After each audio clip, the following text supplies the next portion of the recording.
how are you? I hope everybody's fine and safe at home. Thank you for watching my videos. And today, in science class, we're going to start a new topic. And the topic is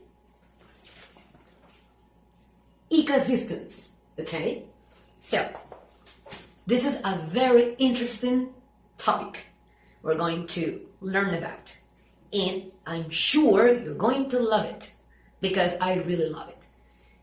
Everything is about environment, nature, all these kind of topics are very interesting and very beautiful too, because all of them talk about our planet Earth and how we have to take care of it, and also describes where we live, because all of us, kids, you, your parents, me, my family, our pets, dogs and cats, all of us, we live in an ecosystem, but there are very different types of ecosystems, and we're going to study and learn which one is which, okay? So now, take your book, your science fiction book, and on page 245, let's start. Ecosystems. Big idea. Ecosystems change over time, both naturally and as a result of human activity. Yes, because all of us, we are part of an ecosystem, kids. Okay, so on this part here, I wonder why. Okay, sea turtles hatch in sand and make their way to the ocean. Why should sea turtles' nests be protected? Turn the page to find out. Do you know, kids? I have been in two activities which I have, set sea turtles free, and it's so beautiful. It's such a great experience because these little turtles, baby turtles, we have them here, in a place, sometimes in our hands or in a little, deposit, and we put them gently on the sand and they run straight to the ocean. And it's so beautiful and really touching to see these sea turtles looking for the sea, because they know, by instincts. Do you remember instincts we studied in last classes? They know which their home is, and their home is the sea, and that is the place where these sea turtles go to. Okay, after this video, I'm going to upload the video I had, when I had this beautiful experience, when I put sea turtles on the sand and they run to the sea. Okay, so now, let's go to page 247, please. And this is the question here. What is an ecosystem? Engage your brain, kids. Now, find the answers to the following questions in this lesson and record them here. Okay, the three organisms seen here share the same living space. How are their needs similar? How are they different? Do you see the picture here on this? We see a bird, we see a fish, and also we see a bird. These three different organisms, these three animals, they're completely different, but they share the same space, living space. So let's find out how. Okay, and then after reading lesson vocabulary, main ideas. You know what to do. Here, you're going to fill in the blanks according to what we read on the next pages, okay? And by the way, kids, thank you very much for sending me your homework and the book, completed in the blanks, which I really appreciate a lot. You're great, kids. You really rock. Yes, you're the best. I'm very proud of you. Really, thank you very much. Okay, so let's start here. What is an ecosystem? What is it? Okay, so a frog that lives in a pond couldn't survive in a desert or on a mountaintop. Could you live in a swamp? Could you? I don't think so. Well, maybe some other kind of animals, some species, but not us. Now, swamp, okay? So, active reading. As you read these two pages, circle the abiotic parts of environments. Draw a box around each abiotic part. Okay, so An organism's environment is all the living and non-living things that surround and affect the organisms. You are surrounded by many things that make your environment suitable for you to live in. Will that be true if you live in a swamp? Environments include biotic parts and abiotic parts. Okay, biotic parts and abiotic parts. Okay, remember these two words. Okay, so biotic parts are the living things in an environment, like plants, animals, and other organisms. Abiotic parts are the non-living things. Abiotic parts of an environment include climate, water, soil, light, air, and nutrients. Okay, on the next page. White birds, blackbirds, willow trees, blackberry bushes, picture plants, and mosquitoes are all biotic parts of a cypress swamp environment. The abiotic parts of an environment have an important role. Temperature and amount of water affect which plants and animals can live in a place.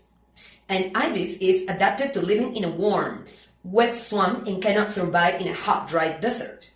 An ecosystem is all the organisms living in a place together with their environment. An ecosystem can be huge, such as a large forest or desert, or it can be small, such as a small puddle or a single bush. Each ecosystem has its own collection of living and non-living things. Okay, so with this information, kids, all right, fill this part here, these two columns, please. And then let's go to page 250 and 251.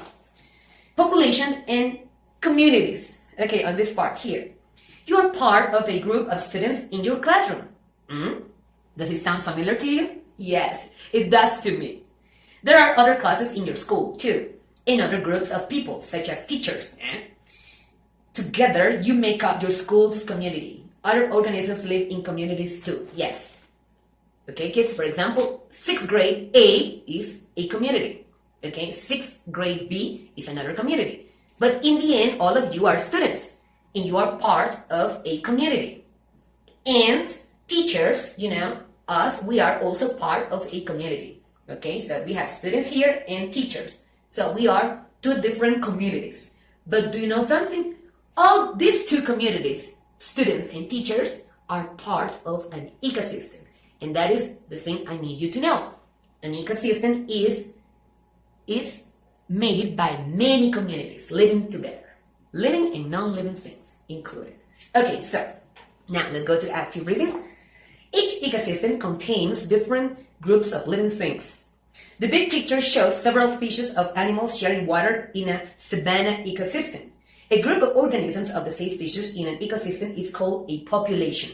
For example, a savanna ecosystem may contain a population of zebras, as well as population of gazelles and lions. It also contains populations of grasses and trees. The different populations that share an ecosystem make up a community. So, a community consists of all the populations that live in and interact in an area. Okay? So, you see here? These are different populations and they are part of an ecosystem. Like the students and the teachers in a school. What is the name of the ecosystem? School. What is the population? Students and teachers. And what is the communities? 6th grade and English teachers, Spanish teachers. Okay? So that is how we make a difference. But in the end, we all live in the same ecosystem, which is called school in this case. Alright, so then, population in every ecosystem needs food, water, shelter, and space to live. The interaction between populations to meet needs is called competition. Populations that compete and obtain enough resources will survive. Those that cannot compete will not survive in the ecosystem. Because there is only enough food, water, shelter, and space to support a certain number of organisms. These resources are called limiting factors. Competition also occurs within populations. The stronger individuals in a population are the ones that get the most food and take the best shelter for themselves. Weaker individuals may not survive. Okay?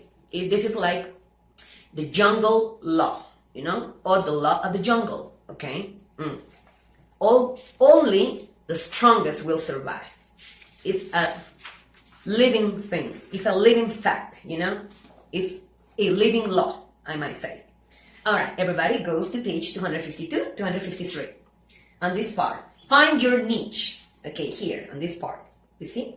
Okay, so maybe you have to share your room, your clothes or snacks with your family members. Okay, organisms that live in the same ecosystem often compete for available resources. For example, kids, maybe you had to share your bedroom with your sister, with your brother, or with someone, with a member of your family. And sometimes we don't like it because, we want to be alone and individual.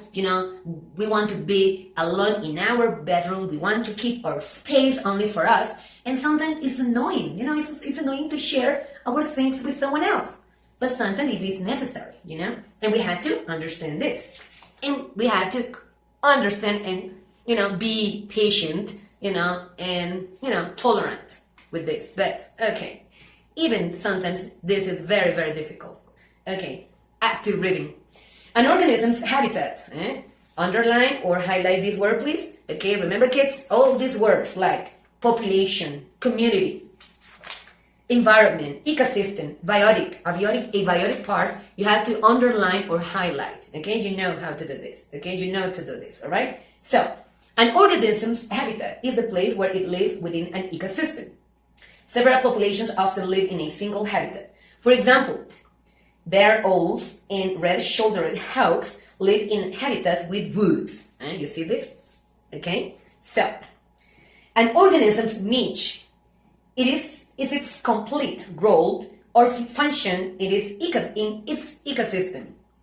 A niche is different from a habitat because it includes all the ways the organism survives. An organism niche includes how it finds food as well as the climate it traverses in. Okay, so look at this.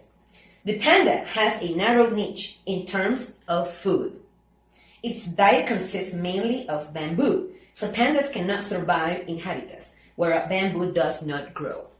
Okay, so now after this, okay, let's go to the next page, 253. Red-shouldered hawks and barred owls share a habitat but have different niches. How is this in? How is this so? Look at this, all right? So with the information you got here, fill in the blanks this part, okay? So now, every organism has a niche. Having different niches allow organisms to survive in the same habitat. When an organism has a very specific way of living, it has a narrow niche. For example, a bird that eats just one type of insect or lives only in one kind of tree has a narrow niche, while an animal that can eat many kinds of food has a broad niche. Organisms with a narrow niche tend to live in specific places, while those with a broad niche often move around large areas. Okay, population can share a habitat but not the same niche. Interesting. Red-shouldered hawks and barred owls, for example, share a habitat, but they have different niches. Hawks hunt by day and owls hunt at night. Hunting different prey is two populations of organisms that share a niche. They must compete for resources. Okay, so look at this nice niche on this part. Suppose a bird is the only animal in a habitat that eats a certain type of berry. The berries are the bird's only food. Describe how this narrow niche could be both good and bad for the bird. Okay, also sharks have a broad niche in terms of food. They are able to eat many different foods. Okay, for example, kids, nowadays we live with our pets, with our dogs, with our cats, but they eat differently to us, right? They don't eat the same food as we humans do, right? So we are in the same habitat, but we have different niches, okay? So also, for example, in the city is our habitat, okay? We live in a city, but also when we go out, we have different animals. We see birds, we see parakeets, we see different kind of animals. And these animals, they have different niches. Why? Because many of them, eat different things. Also rats, mice, they also, live with us in the city, but they have different niches. Why? Because mostly these animals, they hunt for food at night. And we humans sleep at night. And we are active during the day. So that is how that is the way you can identify. Okay, you can identify a niche in a habitat too. Okay, so we're going to take a short break right now, kids. And okay, I want to remind you that this week I am going to send you a short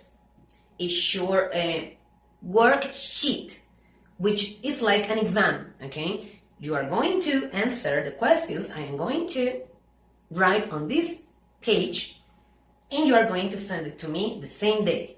This is going to be for Friday, this coming Friday, because today is Monday. So you will have time to review the past classes we have had, you and me, and we are going to have this activity, right? Don't worry, because you are going to do this at home, and you can open your book and do it like that, okay? But I want to be sure you have observed and also that you have gotten all this information, okay? So the units which are going to